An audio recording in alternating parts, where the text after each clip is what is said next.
Today we're going to start talking about the War of 1812. So this is just some basic background information. The president of the war, we're on to our fourth president. We've talked about him, but not much about what he did as president. President of the United States leading up to the war was James Madison. Jefferson, he retired. He ran for re-election in 1804 and was re-elected. Serves 2 terms. He retires. So when Madison comes in, he is still having the same issue that other presidents have been dealing with. British and French were attacking and seizing American ships, and Great Britain was still impressing American sailors into their navy, the kidnappings that we've spoken about.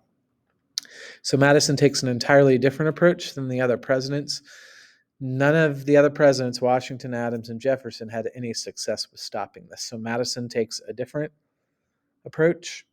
What he did is he called up both the British and the French and told them if they stopped attacking American ships, then the United States would stop trading with their enemies. So he calls up Britain and says, look, if you stop seizing and impressing our sailors, then we will no longer trade with France.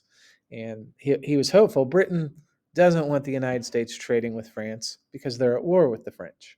He also calls up the French and offers them the same deal. If you stop seizing our ships, then we will no longer trade with the British. So he takes this approach. Unfortunately, like the 3 presidents before, this does not work. Napoleon did agree to this. So he says, yeah, I'll do that. I'll stop attacking your ships. He agreed to it verbally, but he continues to attack. The British don't even agree to it. They blow off Madison. So the problem continues. This has been going on, 10, 12 years now.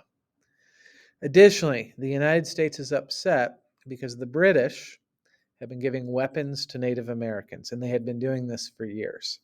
And what the Native Americans were doing is they're using those weapons to attack American settlers who are moving westward in the United States. I'll show you a map in just a second that explains that. So people slowly began talking a little bit about war now. Some Americans thought if they could get the British out of Canada, this would help stop the problem of Britain being able to give weapons to Native Americans.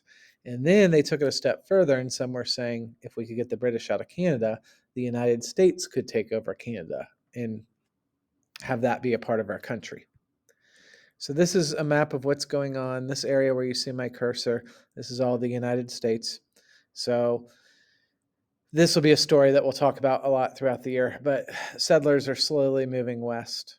And as they move west, they run into Native Americans that are living here and have lived here for a really long time. Those Native Americans didn't want the settlers on their land, so we begin to see conflict. And up here, you see British North America, that's Canada. It was easy for Britain to give guns to the Native Americans living there. So ultimately, here's what happens. Madison decides it's time to go to war with British to deal with the impressments, the seizing of ships, and the fact that the British were giving them guns. And so it says this greatly pleases the Warhawks. The Warhawks, this is a term, you'll still hear it today. Warhawks are people who are eager to go to war. They were the ones that wanted to drive the British out of Canada, take over Canada. They had been in Madison's ear saying, we need to go to war with British and get them out of here. So he goes to Congress and he asks Congress to declare war, which they did.